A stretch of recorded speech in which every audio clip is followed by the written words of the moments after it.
روزہ رکھا، بڑے چاو سے رکھا، خوب مزے سے سحری کھائی اور ارادہ کیا کہ سارے دن کچھ کھاؤں گا نہ پیوں گا، اور عملاً بھی ایسا ہی کیا، کبھی کچھ کھایا، وہ کھایا کچھ نہیں، پیا کچھ نہیں، دن گزار دیا۔ لیکن روزہ بہلانے کے لیے اور وقت گزاری کے لیے ماشاءاللہ ایک بہت بہترین آلہ موجود ہے موبائل کا، تو اس کی برق گردانی شروع کر دی، اور اس کی برق گردانی کرتے ہوئے جو جن چیزوں کو اللہ تبارک و تعالیٰ نے دیکھنے سے منع فرمایا تھا وہ مزے لے لے کر دیکھی، تو روزہ تو ہوا لیکن تقویٰ نہ ہوا، عبادت ہو گئی لیکن تقویٰ حاصل نہیں ہوا۔ تو اب میں اسے ایک عام مثال دے رہا ہوں جو ابتلاء عام ہے، جس میں گھروں کے گھروں میں جس چیز کا فتنہ پھیلا ہوا ہے۔ تو بھائی جب یہ فرمایا تھا کہ ہم نے تمہارے ذمے روزے اس لیے فرض کیے ہیں تاکہ تمہارے اندر تقویٰ پیدا ہو۔ تقویٰ کیسے پیدا ہو کہ اس کی ٹریننگ ہم اس طرح دے رہے ہیں کہ تمہیں کھانے سے منع کر دیا، پینے سے منع کر دیا، نفسانی خواہشات کی جائز ادائیگی سے منع کر دیا، اور تم نے اس کو قبول بھی کر لیا، کھانا بھی چھوڑ دیا، پینا بھی چھوڑ دیا، جائز طریقے سے اپنی جنسی خواہش پوری کرنی بھی چھوڑ دی، حلال چیزیں چھوڑ دی، میرے کہنے کی وجہ سے، میرے حکم کی تعمیل میں یہ سارے کام تم نے چھوڑ دیے۔ تو ماشاءاللہ یہ ایک مشق ہو گئی تمہاری کہ اللہ کے حکم کے آگے اپنی ہر خواہش کو قربان کرنے کی ایک مشق ہو گئی۔ لیکن اگر ایک طرف تم نے حلال چیزیں چھوڑ دی میرے کہنے پر، اور جو چیزیں پہلے ہی سے حرام تھیں وہ نہ چھوڑی، رمضان میں بھی جھوٹ بول رہے ہو، رمضان میں بھی غیبت کر رہے ہو، رمضان کے اندر بھی دل آزاری کر رہے ہو کسی کی، رمضان کے اندر بھی حقوق العباد کے خلاف کام کر رہے ہو، رمضان کے اندر بھی غصہ کر رہے ہو ناجائز، رمضان کے اندر بھی لوگوں کو ستا رہے ہو، رمضان کے اندر بھی تمہاری آنکھیں بند نہیں ہیں گناہ سے، رمضان کے اندر بھی تمہاری زبان گناہوں میں لت پت ہے، رمضان کے اندر بھی تمہارے کان ناجائز چیزیں سن رہے ہیں، غیبت سن رہے ہیں، گانے سن رہے ہیں، موسیقی سن رہے ہیں۔ کیسا روزہ ہوا یہ؟ لعلکم تتقون تو حاصل نہ ہوا۔ اب یہ ایک بعض گناہ ایسے ہو گئے ہیں، اللہ تعالیٰ اپنے رحمت سے، اپنے فضل و کرم سے ہم سب کی حفاظت فرمائے، بعض گناہ ایسے ہو گئے ہیں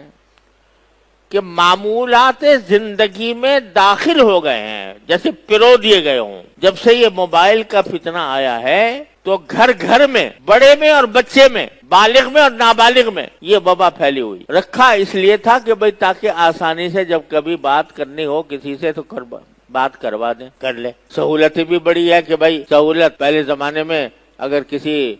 دور کے ملک میں ٹیلی فون کرنا ہوتا تو گھنٹے تو بک کرانے میں لگتے تھے۔ آپ لوگوں کو یاد ہو یا نہ ہو، بک کرانے کے پہلے بک کرائی جاتی تھی، ٹرنک کال بک کرائی جاتی تھی، اب بک کرانے کے بعد گھنٹوں انتظار کرنا پڑتا تھا کہ کب کال آئے گی تو میں بات کروں گا۔ اب صرف ایک انگلی کے ٹچ سے آپ امریکہ بات کر لو، آسٹریلیا کر لو، دنیا کے دور دراز مقامات پہ کر لو۔ تو یہ سہولت تو بے شک حاصل ہو گئی، لیکن شیطان نے اس سہولت کے ساتھ ایسی عذاب کی چیزیں اس میں شامل کر دی ہے کہ بچہ اس عذاب میں مبتلا ہو۔ اگر کہو، تاکید کرو کہ بھائی اس کو یا تو سادہ سا موبائل استعمال کر لیا کرو بات چیت کرنے کے لیے، یا اگر بہت ہی ضرورت ہو تو اس کو احتیاط کے ساتھ استعمال کرو، احتیاط کے ساتھ کہ کوئی ناجائز اور حرام چیز اس میں نظر نہ آئے۔ لیکن مصیبت یہ ہے کہ جب کھولا تو خواہی نہ خواہی، چاہو یا نہ چاہو، کچھ نہ کچھ اس میں ایسی چیز آ جائے گی وہ چیز آ جائے گی جس کو حدیث میں ابلیس کے تیروں میں سے ایک تیر کہا گیا۔ النظر سہم من سہام ابلیس، نگاہ جو ہے وہ ابلیس کے تیروں میں سے ایک تیر ہے۔ وہ تیر جو پھینکتا ہے ابلیس انسانوں کو گمراہ کرنے کے لیے، غلط راستے پر ڈالنے کے لیے۔ قرآن کریم میں شیطان کا جو مقولہ مذکور ہے کہ جب شیطان کو رادہ درگاہ کیا گیا تو اس نے ایک تو یہ کہا تھا کہ میں لأغوینہم اجمعین، میں سارے انسانوں کو گمراہ کروں گا۔ اس کے لیے جملہ جو قرآن کریم نے نقل فرمایا دوسری جگہ وہ یہ میں یہ کروں گا وَلَأُضِلَّنَّهُمْ وَلَأُمَنِّيَنَّهُمْ وَلَآمُرَنَّهُمْ، کہ میں ان کو آرزویں دلاؤں گا، خواہشات پیدا کروں گا کہ یہ کام کر لو بڑا مزہ آئے گا، آرزویں دلاؤں گا، یہ کام کر لینا بڑا مزہ آئے گا۔ وَلَأُمَنِّيَنَّهُمْ لَأُضِلَّنَّهُمْ، پہلے تو یہ کہا کہ میں ان کو گمراہ کروں گا، صحیح راستے سے ان کو کسی بھی جہاں مجھے موقع ملے گا صحیح راستے سے ان کا راستہ ٹیڑھا کر دوں گا، ہاتھ پکڑ کے ٹیڑھے راستے پہ